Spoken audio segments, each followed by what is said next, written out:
Welcome to Business Unmuted, sponsored by Virtue Motors, one of the UK's largest motor retailers. Check out its websites at virtuemotors.com.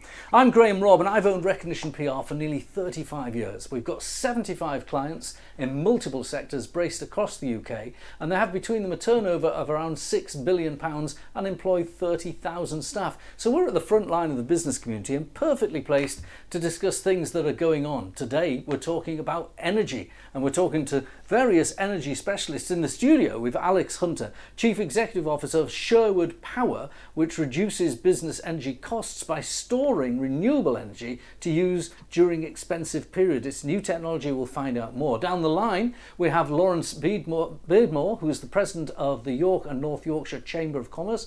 He operates his own business, York Coffee Emporium, and is involved in the business energy, particularly in the hospitality sector.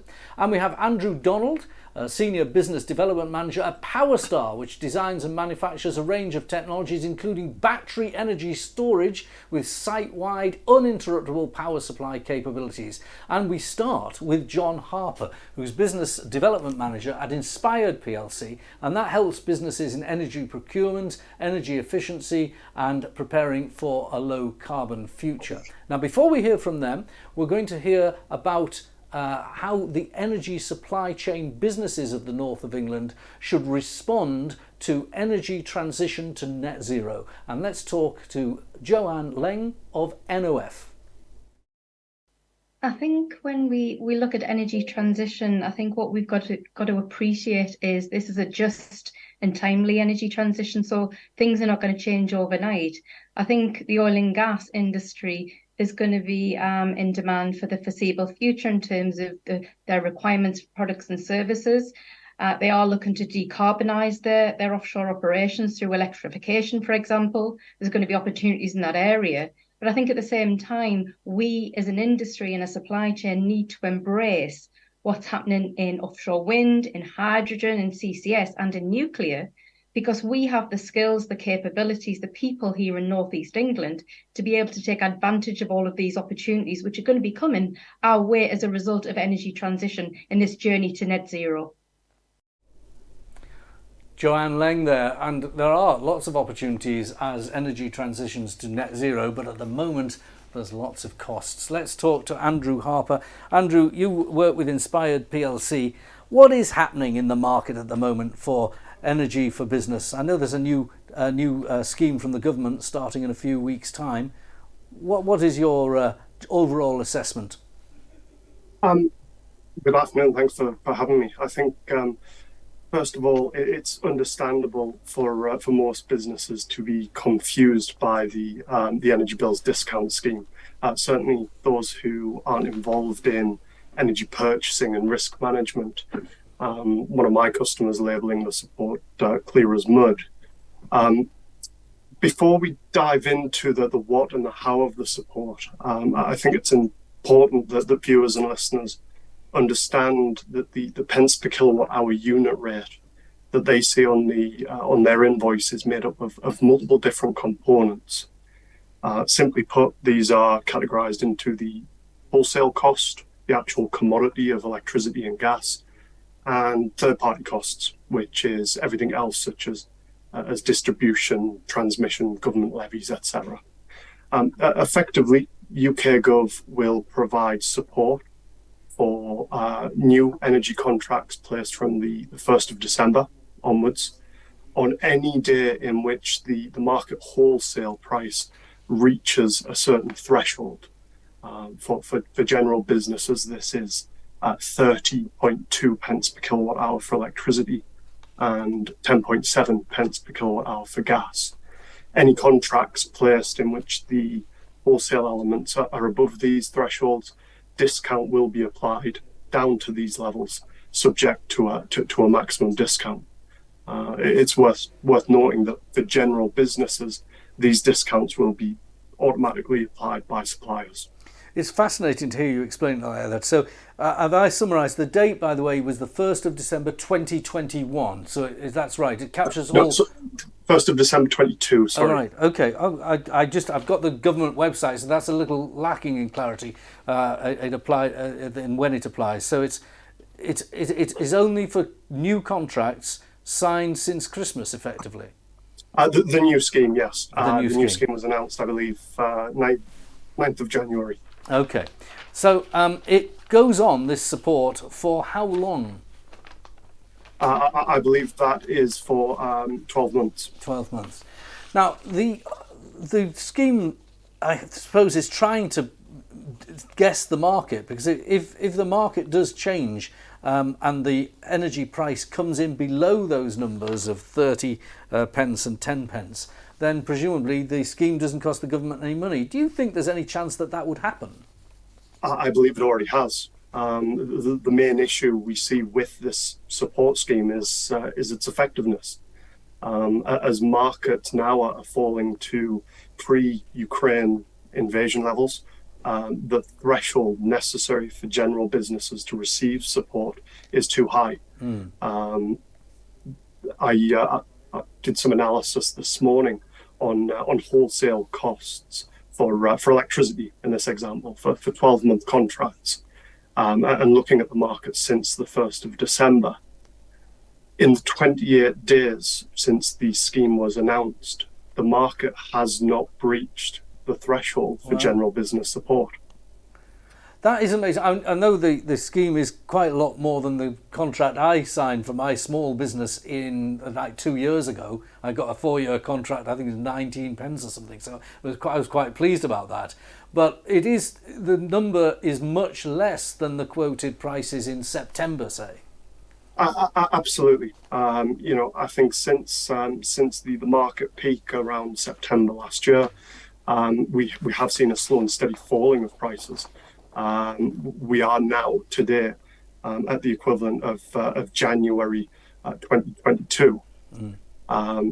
In retrospect, the market was incredibly stable for 10, 15 years prior to 2021, with businesses on fixed contracts generally accepting a plus minus 10, 15% year change.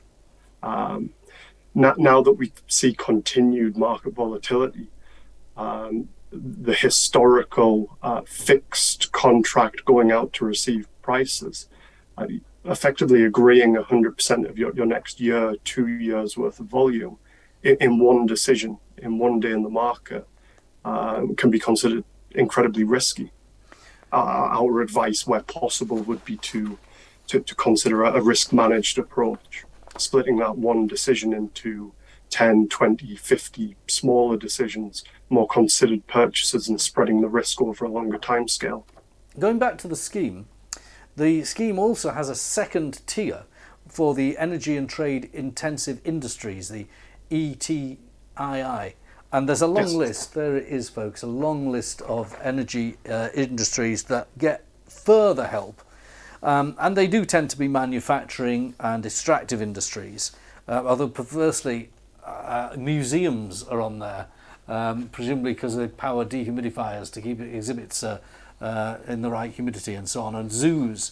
But retail isn't, and hospitality isn't, and even social businesses like care homes or nursery schools aren't on, because they don't necessarily use the kind of intensive energy that the manufacturers do, but nevertheless they will feel, won't they, that their energy is non-optional. You can't not heat a nursing home, you can't not heat a nursery school. I was in a restaurant, I won't name the restaurant, it was near Leeds the other day, and I had to eat a meal with coat on because the heating was depressed for energy cost reasons.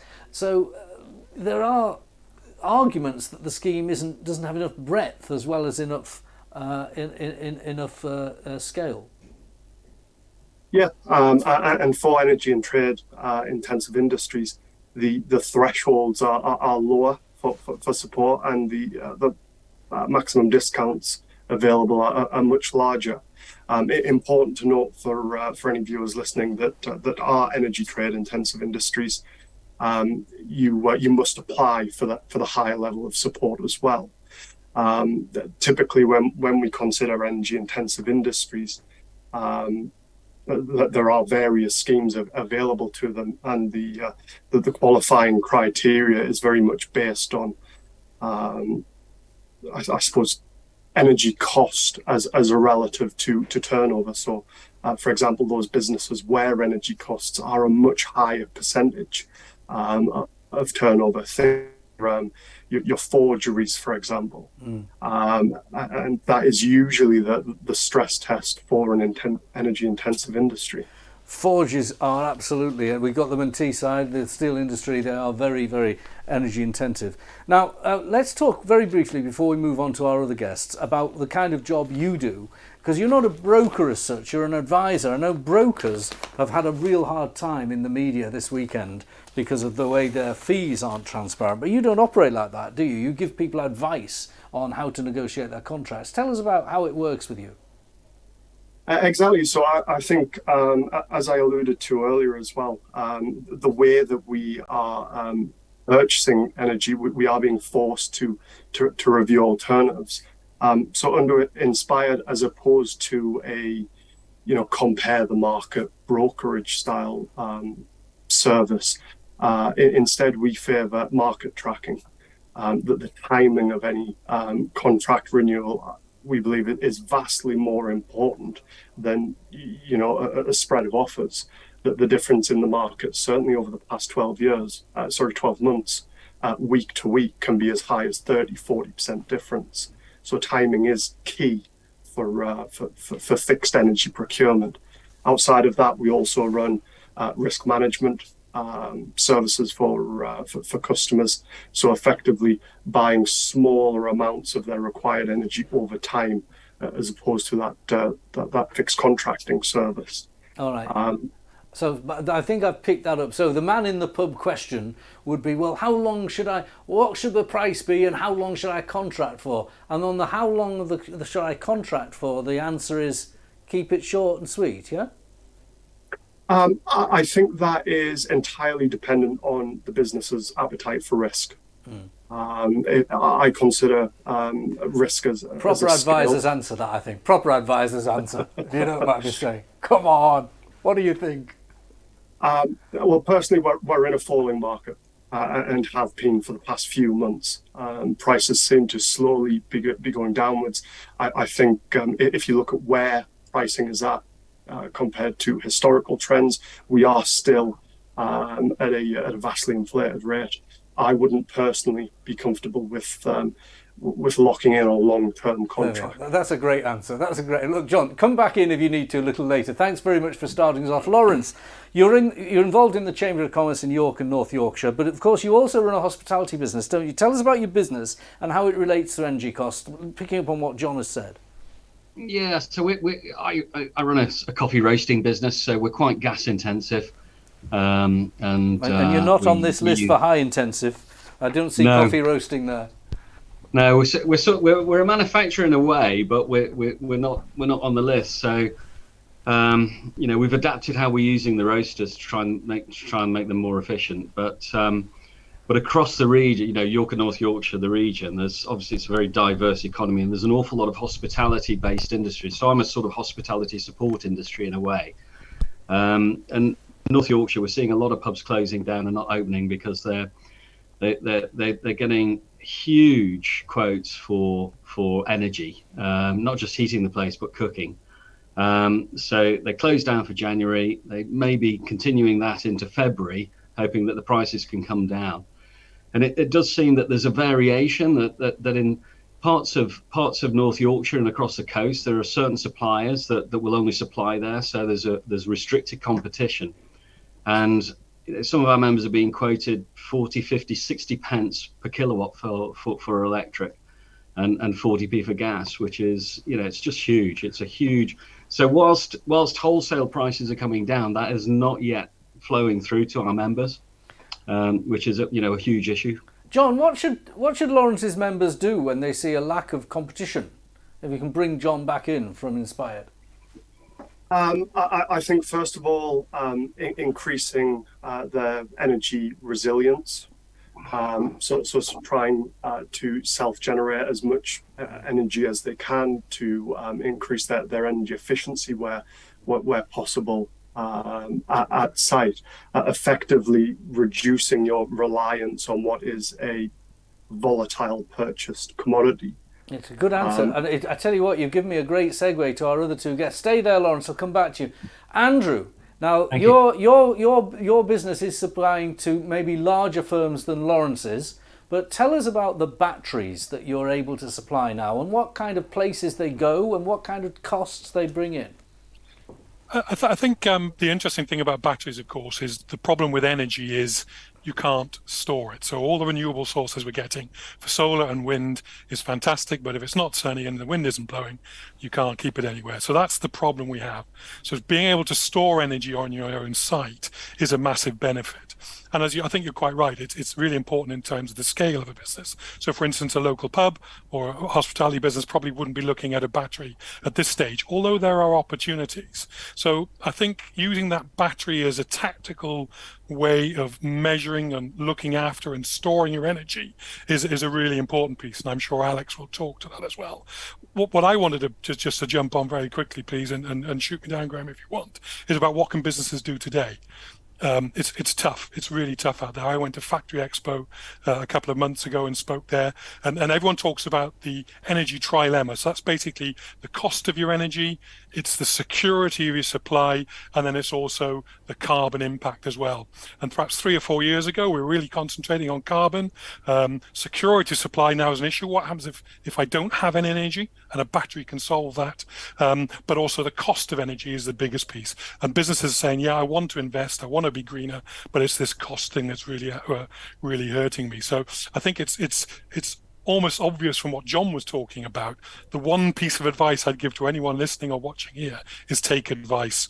We take advice in businesses where things are too complicated. We don't have the skill inside our organization, like perhaps accountancy or lawyers and stuff. Energy is becoming so difficult at the moment. The one thing I'd get people to do is to take some advice on it. The second thing, which I think is really key, is start to measure your energy. You've got to know where it's going and what we're doing. 4 or 5 years ago, energy was just a price in your spreadsheet, £1,000 a month or whatever. If I spend £1 more than that, that's bad. It's good. We're now gone way past that. Do you know where your energy is going? Do you know what's spending it? Do you know if the efficiency of your organization? So in the very same way you'd have things going on in your house at the moment. So you've got a measure, and you can tell whether the kids have left all the lights on, or you want to run your dishwasher at 35 degrees instead of 50. These are all considerations we have to think about in our business. So in this net zero journey, which involves reducing the cost of our energy, we have to have a plan. And that plan starts with measurement. So that's the key thing, I'd say. I would also then say using a battery behind that is a really good way of reducing costs. However, there is a cost element involved in that.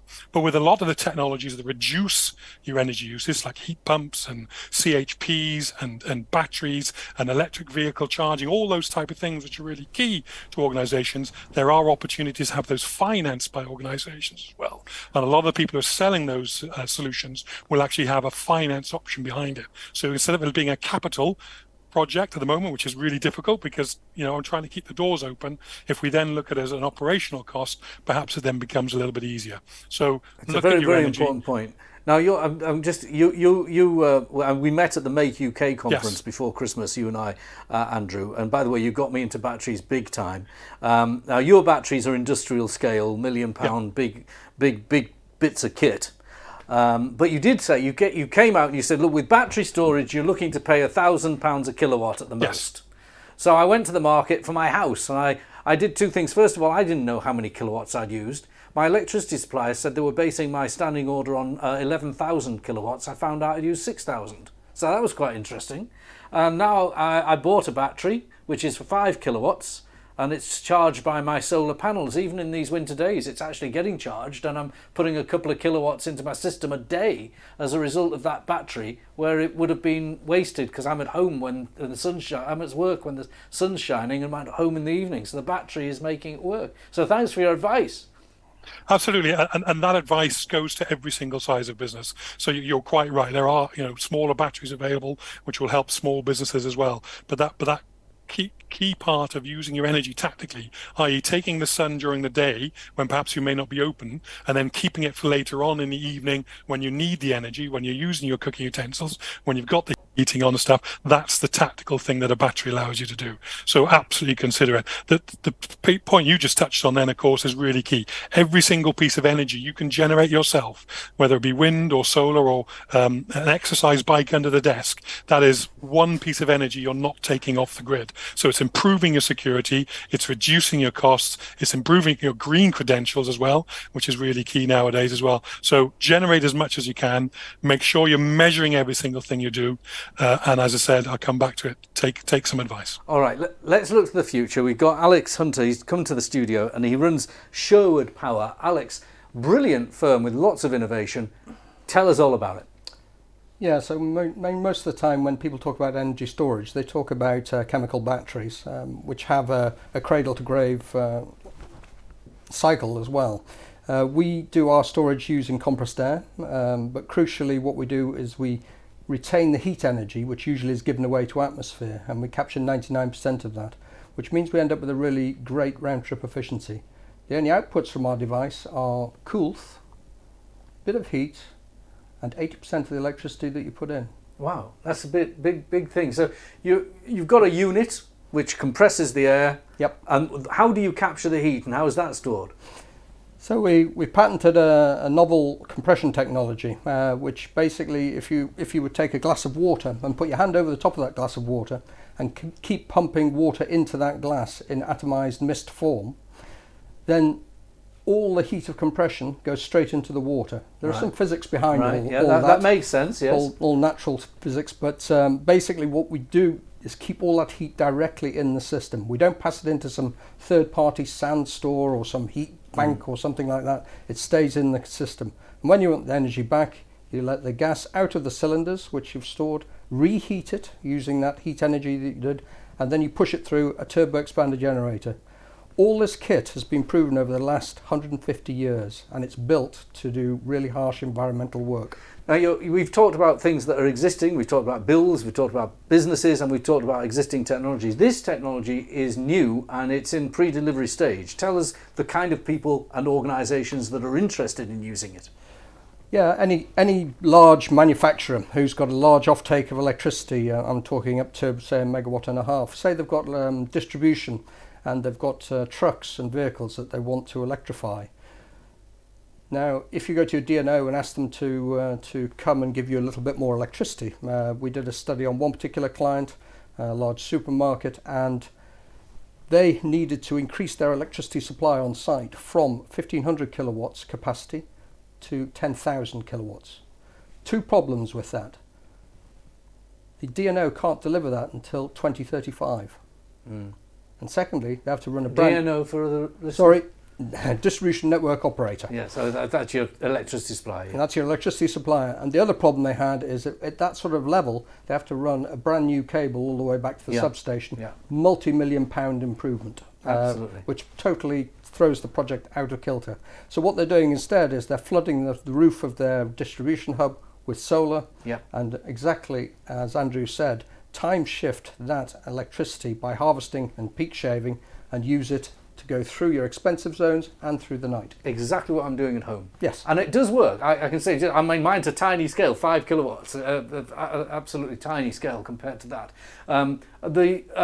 The issue of cabling up is very important because there are some business parks, I'm on the board of the Development Corporation at Teesside, where they have their own grid, and that's fine. But new business parks, developers have to think about this. Are they going to get their electricity supply in? It's a crucial thing that you have to think about. If you're going to have to start digging up your concrete plinth and put in new cables, then that's going to be a huge cost and a huge barrier to achieving that. Now, you're on fundraising for the business at the moment. Yes. When do you think you'll be delivering your systems, and how will they be made and manufactured?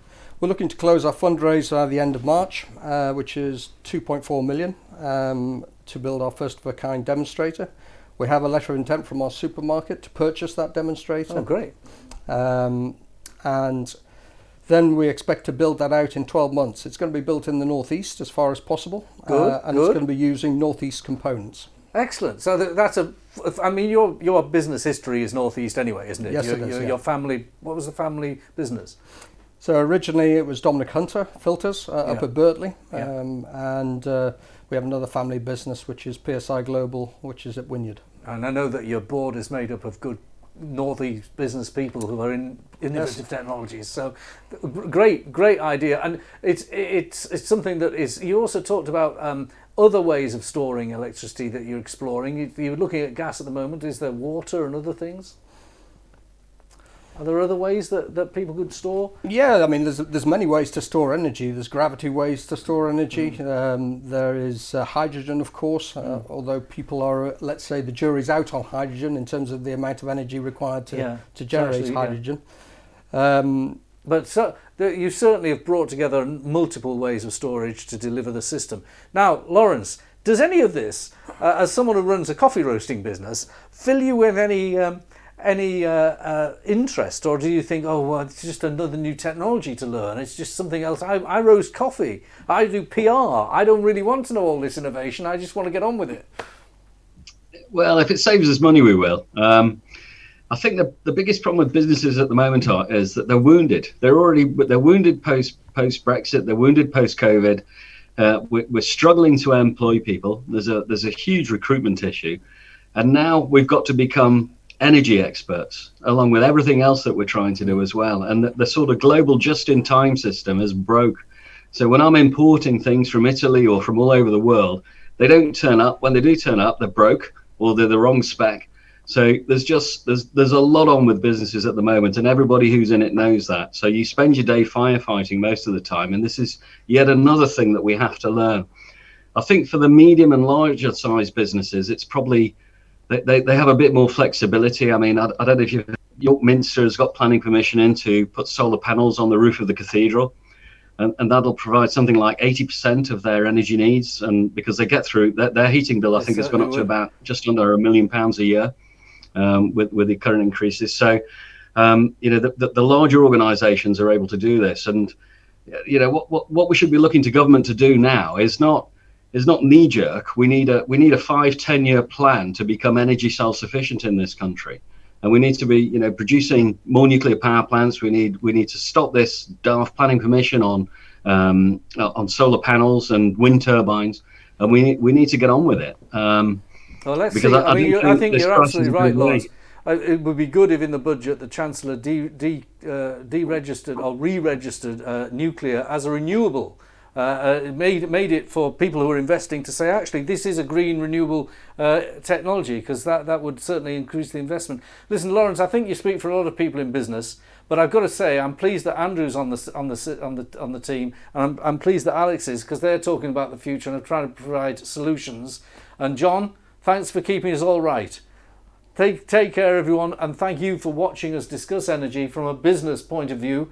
The future isn't that grim when we've got innovators like Alex and Andrew ready to provide new ways of delivering our energy. Catch up with Business Unmuted next week, same time, same place.